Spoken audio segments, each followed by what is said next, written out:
মৰমৰ ছাত্ৰ-ছাত্ৰীসকল, তোমালোকে এইটো ভিডিঅ' চোৱাৰ পিছত তোমালোকৰ মেট্ৰিক 2024ৰ ওপৰত কোনো ধৰণৰ প্ৰশ্ন নাথাকিব।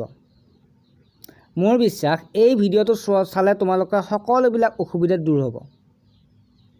এই ভিডিঅ'টোত তোমালোকক মুখ্যমন্ত্ৰীয়ে কি কৈছিল ক্লাছ 10ৰ 2024ৰ মেট্ৰিক পৰীক্ষাৰ ওপৰত, সেই যিখিনি ইম্পৰ্টেণ্ট সেইখিনি মই ইয়াত ভিডিঅ'ত এড কৰিছোঁ।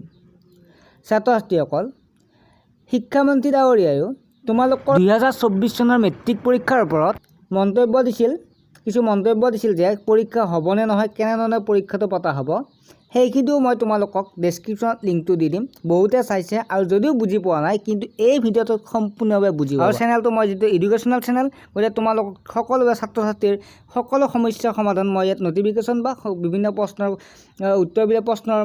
উত্তৰ দিবলৈ চেষ্টা কৰিছোঁ। গতিকে তোমালোকে চেনেলটো বহুতে ছাবস্ক্ৰাইব কৰিছে, যিবিলাক ছাবস্ক্ৰাইব কৰা নাই তোমালোকে চেনেলটো ছাবস্ক্ৰাইব কৰি ল'বা আৰু নটিফিকেশ্যনটো অন কৰিবা। মই ভিডিঅ' দিয়ালৈ তোমালোকে পাই যাবা। আৰু মেট্ৰিক এটা ক্লাছ পৰীক্ষা ধৰণে এইবাৰ আৰু মেট্ৰিক এটা ক্লাছ পৰীক্ষা ধৰণে হ'ব।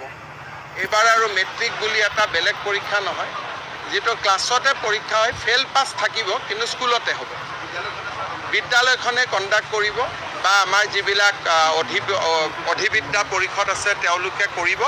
ক্লাছ 12টো বৰ্ড হ'ব, 10টো আৰু বৰ্ড নহয়। এতিয়া 10ৰ গুৰুত্ব নাথাকিব, চেণ্টাৰ 10ৰ আৰু গুৰুত্ব নাথাকিব নতুন শিক্ষানীতিত। এইটো ক্লাছ 12, যাতে ল'ৰা ছোৱালীয়ে 10ৰ পৰা 11-12 পঢ়িব পাৰে, নতুন এডমিশ্যন ল'ব নালাগে।